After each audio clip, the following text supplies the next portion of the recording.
Good morning. Welcome. Senate Committee on Commerce, Science, and Transportation will come to order.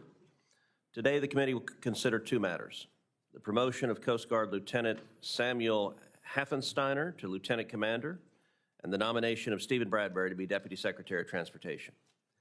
At Mr. Bradbury's confirmation hearing last week, I expressed dismay that in the past month, there have been fatal aircraft accidents here in Washington, D.C., in Pennsylvania, in Alaska, and in Arizona. This week, we had another distressingly close call at Chicago's Midway Airport when a small jet on the ground entered a runway without authorization as an incoming flight was landing. Now more than ever, it's essential for the Department of Transportation to have officials who understand the systems they are tasked with managing and who can assess whether such incidents have a systemic cause.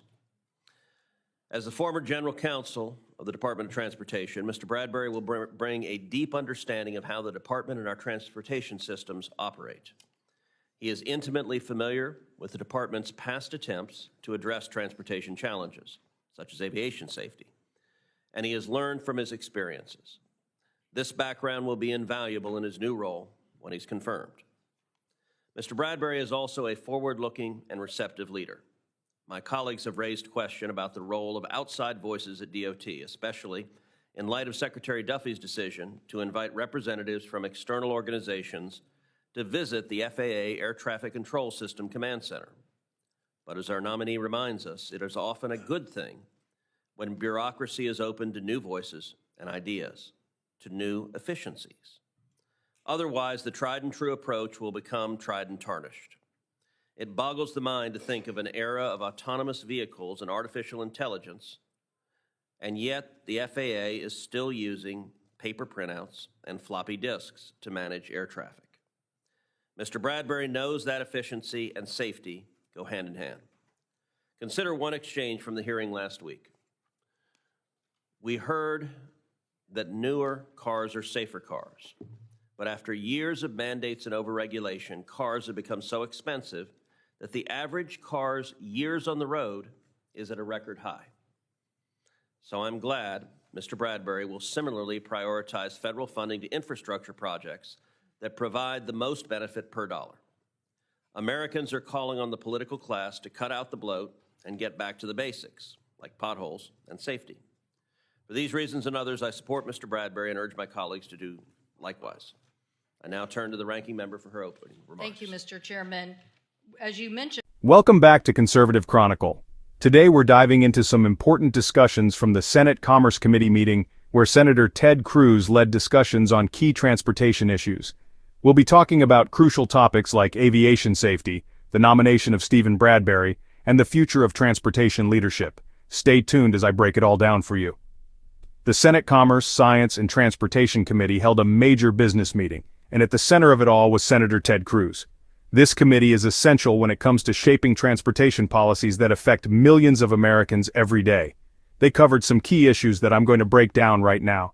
Cruz led the committee in considering two major matters. First, the promotion of Coast Guard Lieutenant Samuel Hafensteiner to Lieutenant Commander, and second, the confirmation of Stephen Bradbury as Deputy Secretary of Transportation. But the real meat of the conversation was about transportation safety and leadership. Cruz highlighted the importance of having leaders who truly understand the transportation systems they're tasked with managing. With recent fatal accidents and alarming near misses, like the close call at Chicago's Midway Airport, it's clear that the right leadership can make a huge difference. Cruz expressed his support for Stephen Bradbury, who has extensive experience in the Department of Transportation. He believes Bradbury is the kind of leader who can bring fresh ideas and efficiency, particularly when it comes to aviation safety. However, not everyone was on board with Bradbury's confirmation. The ranking member of the committee voiced serious concerns, pointing to his past actions, including rolling back safety regulations. They even questioned his handling of the Boeing 737 MAX crisis. This raised red flags about his qualifications for this new role. we're here today to consider the nomination of Stephen Bradbury to be Deputy Secretary of Transportation and the promotion of one Coast Guard officer to be Lieutenant Commander. I support that Coast Guard nomination. When it comes to Mr. Bradbury, I hope we all understand that we cannot afford a system that fails us in either the roads or in the skies. It simply does not matter if you're saving dollars if you're not saving lives. The last thing we need is someone who won't stand up to the industry or to aviation safety needs. What brings us here today, though, is we must ask ourselves, what kind of leadership will Mr. Bradbury provide at DOT? In his previous role, he was involved in what I would call common sense requirements that were rolled back in his time period. Fatigue prevention requirements for truck drivers were loosened, a record number of rail safety requirements were waived, and most troubling, a proposed rule on safety management system for aviation manufacturers such as Boeing was sidelined. After the 737 MAX crashes, the Commerce Committee led an investigation into the causes of the crashes, and we understood that these issues of SMS were very important. Mr. Bradbury impeded this committee's investigation. The committee's final report, quote, said, intentionally withheld relevant information requested by the committee, end quote. I believe, Mr. Chairman, the families of the MAX crashes have expressed their concerns. They specifically voiced concerns about Mr. Bradbury's role in withholding documents related to those crashes, and they voiced concern about the delays in holding Boeing accountable to implementing a robust SMS. During his testimony, Mr. Bradbury mentioned that maybe one of the issues related to that was that smaller manufacturers didn't want those requirements, but easily could have changed the rule then to say that it just applied to large manufacturers, or could have later, after the Congress passed our law requiring a new SMS, he was still there and could have helped speed up the SMS process before he left. I do have concerns about his issue related to conflict of interest. Oh, I should just mention Mr. Bradbury was there on the watch, also rolling back an Obama-era rule that said that the Department of Defense should be required to have ADS-B out as a requirement. During the Trump administration, there was an appeal for a waiver, which was granted, to say that they didn't have to turn on ADS-B all the time. Subsequently, we have found that not only was that just an exemption for some time, that the military then, in a letter to our colleague in the House, said, we 100% never turn it on. These are the things that get us into trouble when we don't understand the exemptions, when we don't understand the rules, when we don't understand the details of what it takes to do safety and stand up to those who are asking for those exemptions. I also asked him about the relationship between Elon Musk and the FAA, and just to tell me as a lawyer where he would see conflict of interest. I didn't ask him if he saw one today. I asked him where he thought there could be a conflict of interest.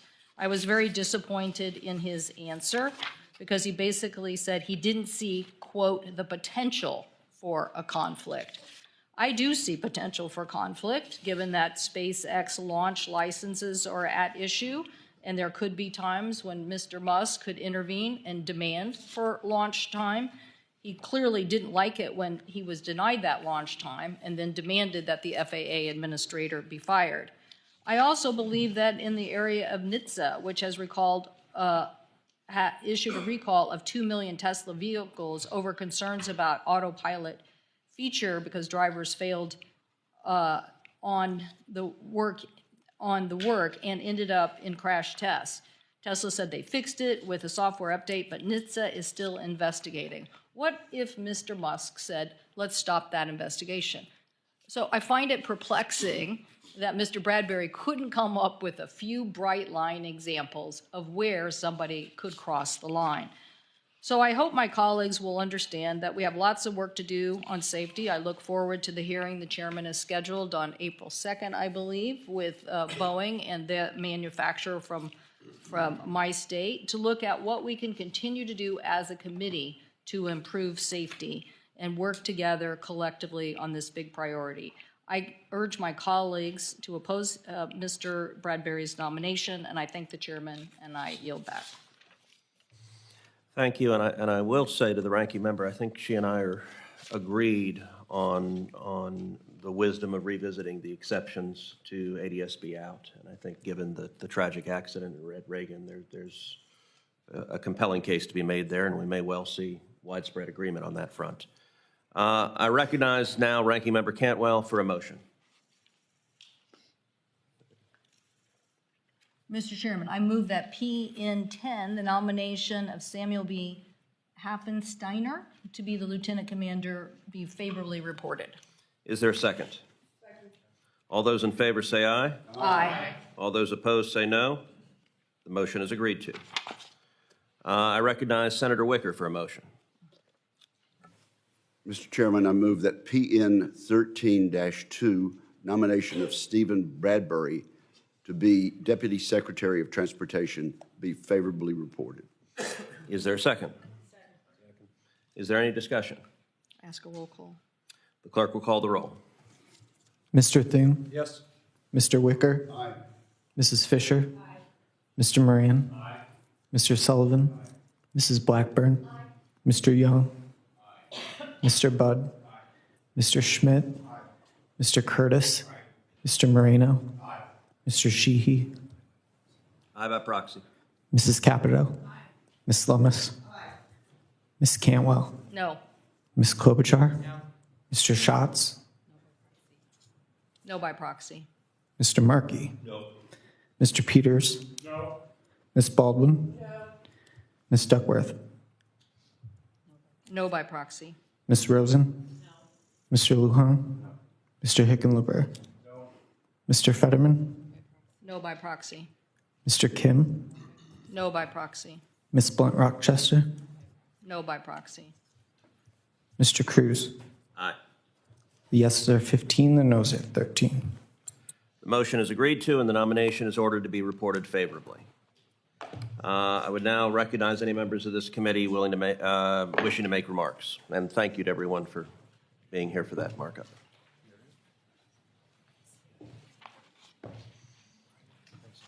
Okay. Well, if there are no remarks, that concludes our executive session.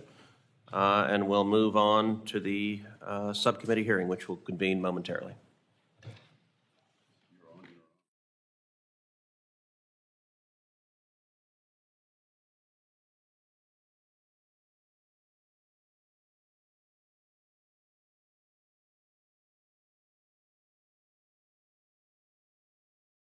These issues are critical because they directly impact the safety of the flying public. The promotion of Lieutenant Hafensteiner was unanimously approved, but the vote on Bradbury was more divisive, with 15 votes in favor and 13 against. Where do you stand on this debate? Do you think Bradbury is the right person to lead the Department of Transportation, or are there too many red flags? Let me know in the comments below. Don't forget to like, share, and hit that subscribe button for more in-depth analysis of government policies and important issues. Thanks for watching, and I'll see you in the next video.